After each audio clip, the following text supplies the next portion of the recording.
Hello everyone, this is Jesse out here at the Oak Savannah Farms, and today is February 27th, 2022, and we are having some beautiful weather out here, and I'm just really enjoying it. The last like week or so, it's just been, there hasn't been a day where it gets above freezing. Maybe 1 or 2 days in there, but not many. But we're having some decent weather, and the wind's not too bad. That's always a problem if it's really cold out. It just makes it so much worse. But yeah, today is a nice day. We've got blue skies and low, a little bit of wind, but it's not too bad.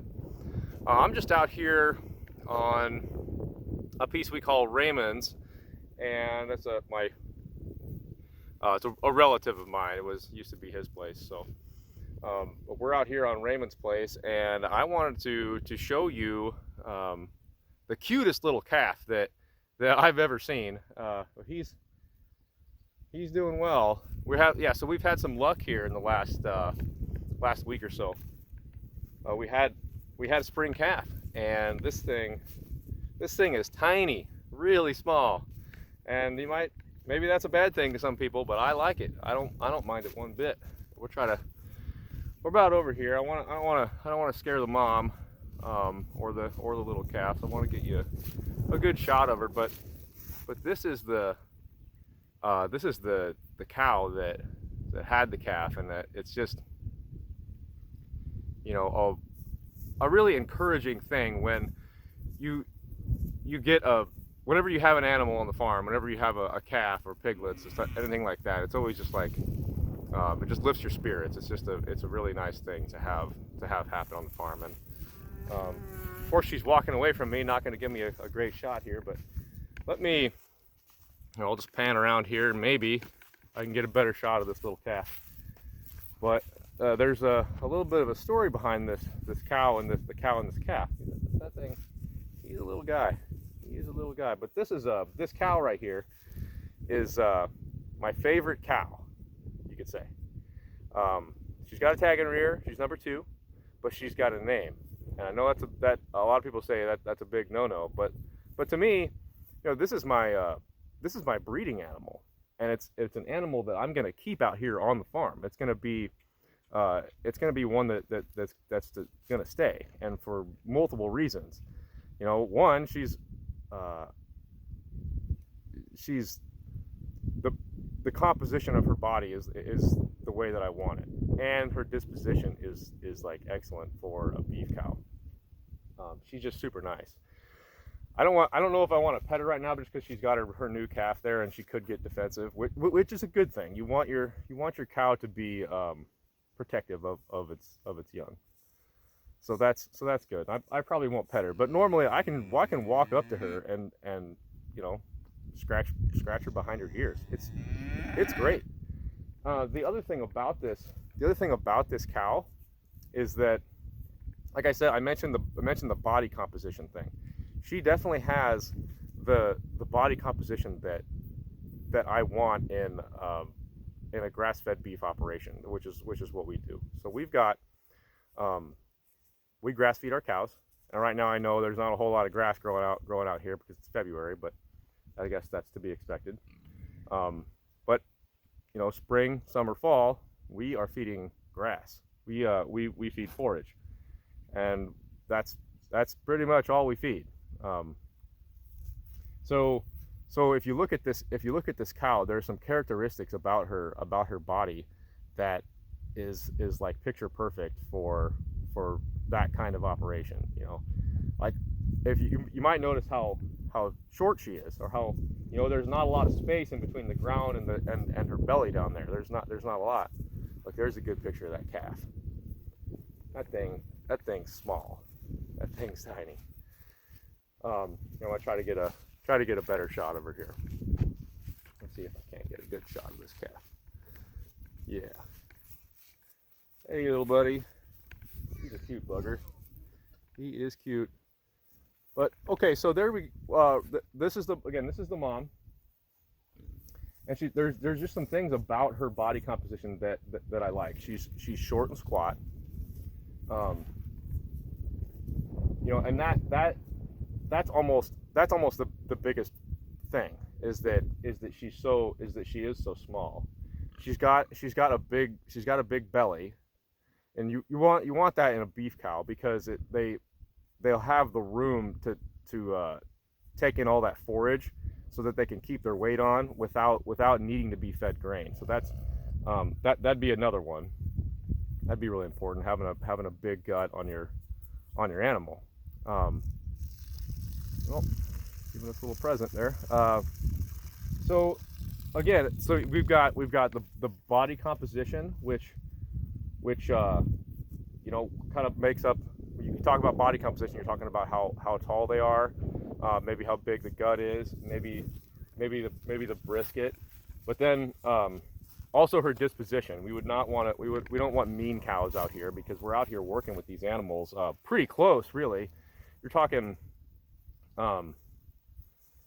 we want to move our cattle as often as possible, and they get used to us, and that's a good thing. And but you could still run into a situation where you got a wild one, and it's not necessarily an animal that you want to keep, because it's not safe. The cattle are huge animals. They can be dangerous.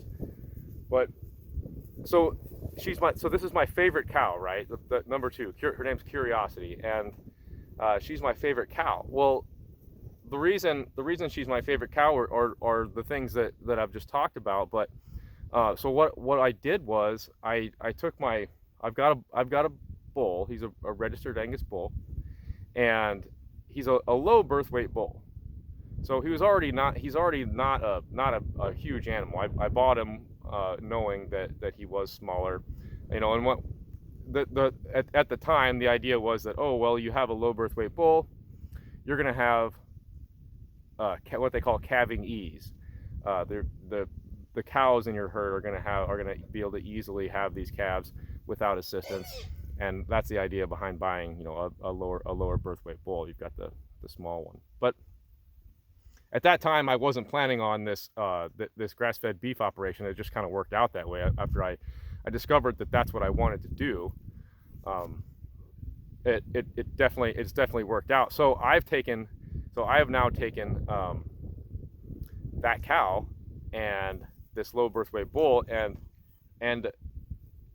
2 years ago now, I had a bull. She gave me a bull, and I've kept her back, because even when it was a little calf, I thought it looked really good. And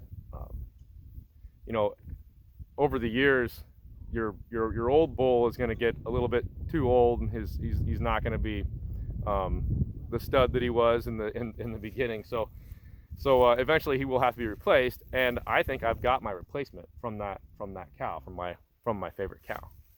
So that's good. It's not that little calf there, but like I said, 2 years ago, I started growing a new bull, and this bull looks almost just like its mom. Oh, there he is, right there.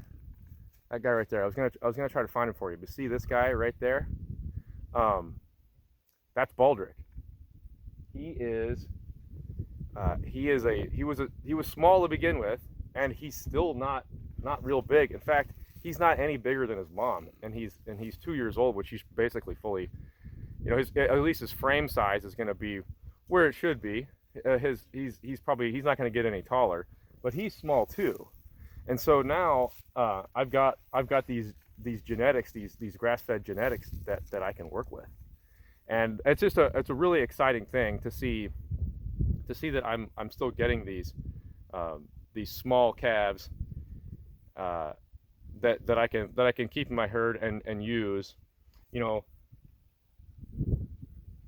and hold back some of the heifer calves for growing my herd. So that's good. But yeah, so you've got this.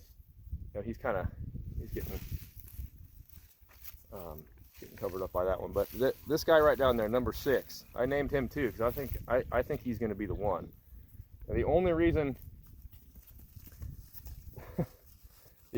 I might not keep him is because the only thing I haven't done is I haven't taken him to the vet and have him semen tested and checked to make sure he's good to go in that regard.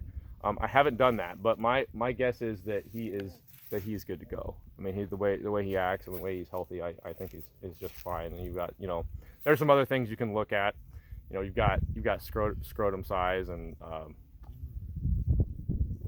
you know, whether it's symmetrical and I mean stuff like that. But really, he just needs to go in and be tested, be checked out. But yeah, you know, so that sort of thing, you know, being able to keep your animals back like that and grow the herd from within, is just a really neat thing to be able to do, and an exciting thing to be able to do, because I don't have to just go out and buy a new bull every 2 years. I do understand that that you know, you could run into inbreeding and stuff like that, but that's not the case. And in this situation, I'm going to be, there's just one cow that I have to look out for, his mom. That Curiosity was his mom, and I'm going to have to keep them separated. Now that she's had a calf, that cute little calf that we saw, now that she's had that calf, I'm going to have to make sure that I get that bull out of here, or get Curiosity out of here within 21 days. 21 days after the cow has the calf, she will cycle. And I don't want an inbred animal coming through here, so I've got to do something about that. I'm just gonna show you guys one more shot. See if I can't get another good shot here of this cute little calf. There he is back there, that little bugger.